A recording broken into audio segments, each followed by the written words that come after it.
Dobrý deň, máme tu ďalšiu videorecenziu PC Review. Tentoraz sa pozrieme na zaujímavý kúsok z dielne Nokia. Konkrétne ide o model Lumia 1320. Je to zatiaľ najväčší tabletofón z dielne tohto výrobcu. Čo prináša a pre koho je určený, si práve teraz predstavíme. Takže, telefón je rozmernejší, 6-palcový displej si pýta svoju daň, ale sú používatelia, ktorým sa takto veľké zariadenie hodí. Nie je to zatiaľ tablet, ale už teda rozmermi prekročil také rozmery bežného telefónu. Na 6-palcovom displeji je 1280x720 bodov, čiže nie je to Full HD displej.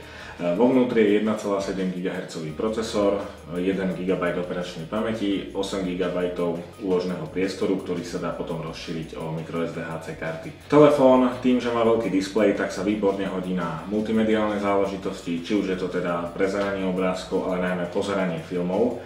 Na 6-palcovom displeji to vyzerá veľmi dobre a takisto sa hodí aj na hranie hier. Napríklad hra Asphalt 8 Airborne ide v najvyšších detailoch a na 6-palcovom displeji vyzerá naozaj veľmi dobre. Prítomný je operačný systém Windows Phone 8. Ako sme už u Nokia zvyknutí, výrobca prináša aj niečo navyše. Tým podstatným rozšírením sú Nokia mapy a potom navigácia. Obe tieto záležitosti sa dajú využívať aj bez internetového pripojenia, tak ako sme zvyknutí za minulé roky.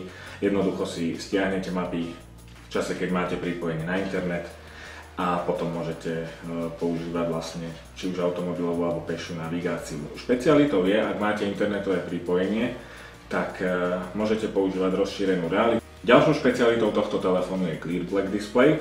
Je to displej, ktorým sa Nokia chváli aj v iných sériách svojich modelových rád. Každopádne tento displej je hlavne veľmi dobre použiteľný na priamom slnku. Chválime ho, je to výborný počin a sme radi, že je aj v tomto telefóne. Čo sa týka praktického využitia, je tu samozrejme plný kancelársky balík Microsoft Office. A na takto veľkom displeji sa dá veľmi dobre používať, hoci to rozlíšenie nie je Full HD, ale tým, že sú veľké ovládacie prvky a je tu veľká obrazovka, tak na použitie s kancelárskym balíkom je toto zariadenie ako stvorené. Ďalej je potom aj nabíjačka a sluchadlá, ide o klasickú cestovnú nabíjačku. Výstupný prúd je 1,5 A. Treba sa pozastaviť určite pri výdrži. Tento telefón sme ocenili typom redakcie jednak za nadštandardnú výbavu a aj za nadštandardnú výdrž. Po Nokii E52 ide o ďalší telefón, ktorý vám vydrží v pohotovostnom režime celý mesiac. Nokia Lumia 1320 je telefón, ktorý netreba tak často nabíjať.